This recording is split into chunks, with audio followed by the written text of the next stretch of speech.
An expert in Pacific politics says regional leaders will have their dance cards full at the Forum Summit in Tonga next week. Massey University Security Studies Associate Professor Anna Poles says this is because this year will be the first time since the pandemic that dialogue partners like the United States and China get to meet face-to-face with forum leaders. Ms. Powell says some of the top agenda items will be the ongoing unrest in New Caledonia, Japan's Fukushima treated nuclear wastewater release and climate change, with UN Secretary-General Antonio Guterres also making a special appearance. I spoke with Anna Poles on Friday as Pacific leaders and their delegations started arriving in the kingdom. The meeting next week in Nuku'alofa is going to be it's going to be incredibly crowded, busy meeting. I think it's worth noting that this will be the first meeting since COVID with the dialogue partners. So Pacific leaders' dance cards are going to be very full as a consequence of a number of countries who are going to be attending.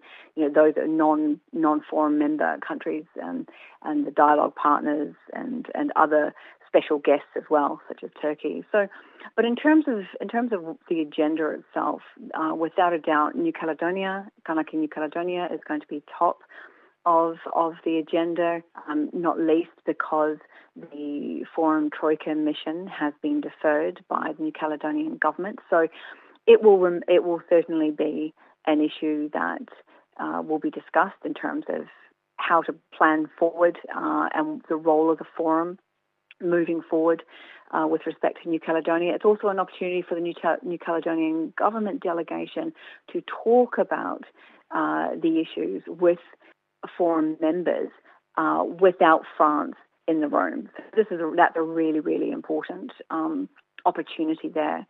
In addition to other issues, we're likely to see something on an agenda item on Fukushima, for instance, that was raised at the Forum Foreign Ministers meeting earlier this month. And we're also, of course, climate change will certainly be on there with the UN Secretary-General Antonio Guterres being at part of the forum. And then you were likely to see a number of other sort of a standard kind of agenda items, updates on the review of the regional architecture, for instance, update on the 2050 strategy for the Blue Pacific continent implementation, and an update on Fijian Prime Minister Sitiveni Rabuka's proposed concept of an ocean for peace.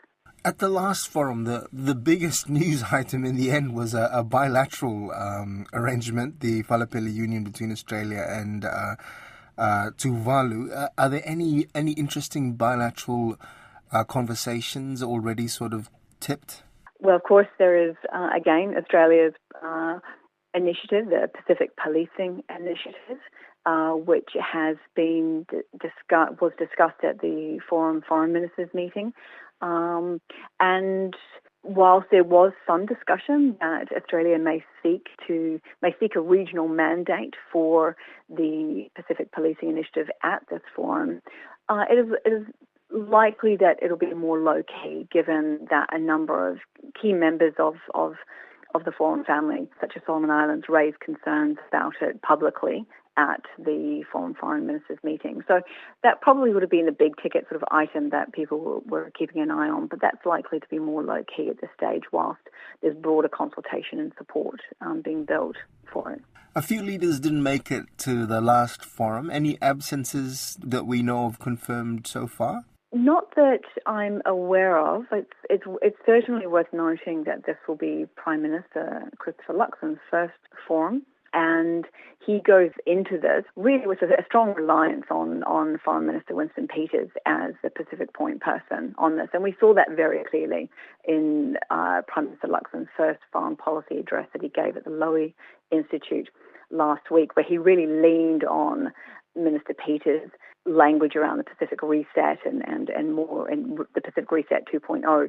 So that'll be how Prime Minister Luxon navigates these relationships and conversations is going to be something to watch for us here in Aotearoa. Despite the leaders' insistence on pursuing a zone of peace, there has been quite a lot of conflict in the region over the past few years. Charting a way forward to sort of achieving this aspiration of a zone of peace. Do you think that includes the more hawkish approach, I guess, to sort of security by a show of strength and building up the security capabilities in different parts of the region, or a more diplomatic approach? It's a really interesting question, Koroi, and I think we've spoken about this before. Actually, is this aspiration of an ocean of peace is it's certainly by no means misplaced at all, and it's a reflection of key themes throughout Pacific Islands Forum regional declarations, from the Bikatawa through to the Bowie Declaration and certainly the 2050 strategy.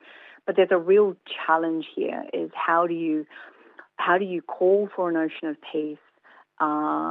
Call for sort of demilitarization, and yet at the same time strengthen your bilateral security relationships in order to meet your security challenges, such as illegal, unreported, unregulated fishing, HADAR, countering transnational crime, drug trafficking, and so forth, all of which have a very strong security component to it. So it's a really tense balance between the two. But what this is potentially an opportunity for the forum to very clearly put a red line in the sand, so to speak, and potentially explore a type of code of conduct. The forum could look to ASEAN, for instance, and look at those experiences around developing a code of conduct. But I also think that as part of a review of the regional architecture, part of which will look at potentially a tiered system for dialogue partners. This is very much about managing those geopolitical rivalries. And the review of the regional architecture is a key avenue, a key mechanism for seeking to manage those geopolitical rivalries in the region. And the new Secretary General, Baron Wanga, has certainly made it very clear since he assumed the top job at the forum that he is seeking to really ensure that geopolitics does not disrupt regionalism and regional security. Meanwhile, as Pacific leaders gather in Tonga, a Kanak youth on the front line in New Caledonia is calling on the United Nations for humanitarian support. It's been just over 3 months now since violence broke out in the capital Noumea, and the death toll is now at 11, including indigenous Kanak youth and police. A young person who requested anonymity out of fear for his life told Lydia Lewis people are hungry and are losing hope for the future. Everyday people are suffering. They need an answer from all the politics and institutions. Other people, they are looking here for food, looking for what is my future because I lost my job. From every side, Kanak side or European side, it's the same thing. That's why we need to help people. We need to provide everything for the future of the people here. And we need humanitarian help from each country who wants to help New Caledonia for that. We need an assistance from the UN as well for that. Because here we are looking for food.